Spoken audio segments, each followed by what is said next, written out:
Чи можемо ми на прикладі ось цієї історії з порноофісами говорити про не просто про окремі випадки корупції, а про систему вертикаль всередині самої правоохоронної системи? І наскільки показовим є той факт, що така схема одразу діяла в кількох регіонах і роками залишалася недоторканною?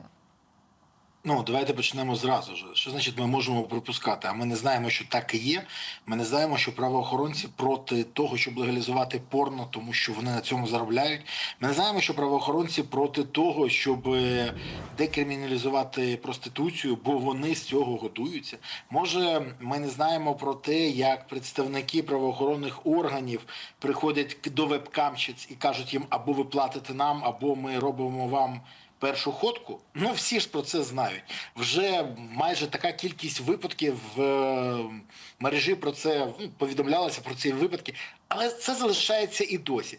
Єдине, що в мене є два запитання. От дивіться, ми всі бачили, як генпрокурор Кравченко розповів про те, що в них було виявлено і конфісковано 5 годинників швейцарських, автомобілі, готівку, різних валютах, на загальну суму в 22 мільйони, елітний автопарк, ну там багато чого.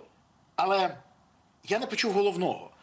Рішення від генпрокурора, бо у нас постійно замінюються представники ГУНП, дільничі, все інше, і залишаються ті ж самі проблеми. І у цьому повідомленні, коли генпрокурор про це повідомив, мені не вистачало одного елементу, виключно одного, що він сказав: я звертаюсь до депутатів Верховної Ради. В них лежить закон про декриміналізацію вже більше року, але вони не хочуть за нього голосувати, тому що одні кажуть, що ми будемо тоді знищувати наші відносини з правоохоронцями. Інші кажуть, ми занадто православні, ми не можемо це підтримати. Скрепи від цього скріплять. Треті кажуть, це для іміджу трохи погано, а заробляти мусорам на цьому добре. І от в цій ситуації він повинен звернутися, декриміналізувати порнографію і проституцію. Цього не відбувається, бо тоді гроші будуть йти не в кишені злочинцям в погонах, а в бюджет держави. Бо явище є, воно нікуди не дінеться, воно залишається. Єдине, що суспільство хоче робити з себе таких, знаєте, цнотливих, незнаючих громадян. Ми нічого не знаємо про це. Це як в Радянському Союзі, пам'ятаєте? Секса в Радянському Союзі не було. Діти з'являлися, а сексу не було. І про це навіть по телебаченню казали. Тож головний аргумент повинен бути такий, що якщо залишиться те явище, то на цьому будуть заробляти мусора. І гроші будуть спрямовуватися в їх кишені. Шановні депутати, проголосуйте. А цього не відбулося. А чому? А тому, що в мене великий сумнів, що вся це не є ігрою. Поясню, про що йде мова. Хто проводив ці дії? Внутрішня безпека Нацполу, проводилась Генпрокуратура і СБУ. Структура, які підконтрольні Офісу Президента. Силовий блок керує в Офісі Президента Олег Татаров. Олег Татаров живе і мріє, щоб замінити міністра внутрішніх справ Клименка на свою особу. Ще раз, в мене особисто до міністра є багато запитань. Але я розумію, як це використовується. Давайте збивати міністра і поставимо людину Татарова. Хто від цього виграє? 100% не Україна. І більше того, якщо хтось мені скаже, що після цього зникнуть побори, я не вірю. А от якщо декриміналізувати це, от тоді питання буде вирішено. Але ж я бачу, що зацікавлені не в вирішенні питання, а в вирішенні того, щоб поставити людину близько до Татарова на посаду. І навколо цього грається велика гра. Ви говорите про недостатню реакцію Генерального прокурора. Чи достатньо вам реакції самої поліції? Тому що там керівництво вже після цього публічного скандалу відсторонило 4 посадовців, анонсувало інші кадрові рішення. А водія взагалі звільнили. Ганьба водію. Його навіть звільнили після цього. Ми всі так от задоволені. Що це таке? От звільнення, вибачте, будь ласка, але скажіть мені, звільнення – це новий варіант покарання? Це не покарання, так і я ж до того. Я ж хочу запитати вас. Я не розумію цього. Звільнили водія. А давайте ще йому скажемо ню-ню-ню і поставимо в кут, щоб йому було соромно. Це ж імітація бурхливої діяльності. Я розумію, що це як запит суспільства. От відреагували. Пам'ятаєте, зразу після того, як просто пришелепкуватий, абсолютно хворий вбивця на Голосіїв побивав людей, почала влада казати, ми за те, щоб людям надати право на короткоствол. Зараз про це мовчать. Чому? Ну тому що влада тоді просто зреагувала на ситуацію. Оце звільнення – це реакція, але ж реакція повинна бути геть інша. Ну і мені б дуже хотілося, щоб все ж таки заклики про декриміналізацію порно перейшли в реальну площину голосування в Верховній Раді. Бо дуже багато людей зацікавлено, щоб все залишалося як є, і щоб кишеня наповнювалася тих, хто представляє поліцію, СБУ і прокуратуру в регіонах, як і раніше. Бо в них у всіх своя корова, і кожен з них її доїть. На жаль. А реакція з Нацполу, мені б дуже хотілося, щоб була внутрішня перевірка. Чи існує таке по інших регіонах? Чи контролюється торгівля, фактично, проституція? Проституція контролюється сьогодні поліцією чи ні? Хочу заяви із цього приводу. Бо ми ж всі знаємо, що контролюється. Але про це мовчать. До речі, і генпрокурор мовчить. Бо, ще раз кажу, питання не в знищенні системи, а в перехопленні керування над Міністерством внутрішніх справ. Вибачте.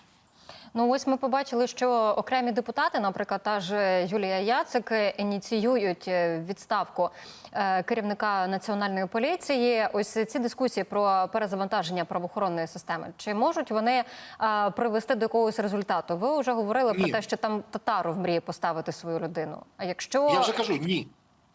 Це нічого не змінить. Дивіться, давайте зробимо так. От я вам дуже простий приклад покажу. Давайте. Якщо... Ви навіть зі мною погодитесь. Уявіть собі банку з огірками, які маринують. Якщо ви туди покладете інший огірок, яка вірогідність, що він залишиться свіженьким, молодим, а не стане класичним маринованим? Близька до нульової. Браво! Ви вгадали так само з правоохоронною системою України часів Зеленського, Єрмака і Татарова. До речі, коли я кажу Єрмака, я кажу про те, що знаю, бо він і далі залишається людиною, яка впливає на багато процесів. Хоча і вже майже чалиться, потрапив вперше в СІЗО, але ще не первоход, тому що не отримав строк. Повертаючись до нашої історії, ніякі зміни нічого не замінять. Більше того, скільки вже було розслідувань журналістів з приводу того чи іншого керівника поліції, керівника в СБУ, керівника ДБР, керівника БЕП, керівника такого департаменту в ДБР. Величезна кількість. Щось змінилося? Ні. Чому? Тому що потрібно реформувати саму систему і виводити її з-під контролю Офісу Президента, де її дуже влучно керує Татаров. А от якщо це зробити, то будуть зміни. Але ще раз кажу, при цій владі тут, як би що б ви не робили, вони будуть ставити на посади своїх людей. Чому Зеленський не хоче проводити, наприклад, реформу ДБР? Бо тоді він втратить контроль над цим органом. Чому, наприклад, ми зараз спостерігаємо, що на переважну більшість посад в регіонах ставлять зараз представників СБУ, Нацполу, інших силових структур, тому що вони всі взаємодіють з Татаровим. Це фактично вибудовується горизонтальні зв'язки контрольовано з Офісу Президента нового альтернативного вигляду влади. І для всіх, хто не розуміє, хочу пояснити дуже коротко. Якщо ви заміните будь-яку людину на посаді, і якщо ця людина буде не з системи, система її зжере дуже швидко. Тому що систему треба перезавантажувати. Про це, до речі, кажуть і наші партнери. Тому вони вимагають тотального перезавантаження. Але поки залишається влада та, яка є, і чергова двушечка відправляється на Москву, то про які зміни може йти мова? Отут в соцмережах після цього скандалу, пане Бориславе, почали активно писати, що правоохоронці займаються полюванням на моделей OnlyFans чи подібних платформ, тоді як країна перебуває в війні. І нібито тут питання пріоритетів держави, тому що нібито формується таке суспільне враження, що силова система воює не з основними загрозами, а з такими найбільш монетизованими сферами. А давайте я вам розповім одну історію з лінії фронту. Є така сфера послуг, як масажки в Краматорську. Про них всі знають. але не хочуть про них говорити. Бо це не дуже красива історія. Масажні салони, які не зовсім масажні салони в Краматорську, які надають послугу військовослужбовцям, чоловікам, які багато місяців не бачили вже жінок. Так от, вони існують. І тут телефонує мені один мій приятель, який зараз там пробув більше 3 місяців на позиції, вийшов. Ну, він поплавився, все остаточно, він рванув туди, в масажку. Я кажу, як є. І він каже, і ми приходимо, а нам кажуть, ціни змінилися. Що, говорить, інфляція, девальвація? Ні. Мусора підняли ставку. Це для розуміння.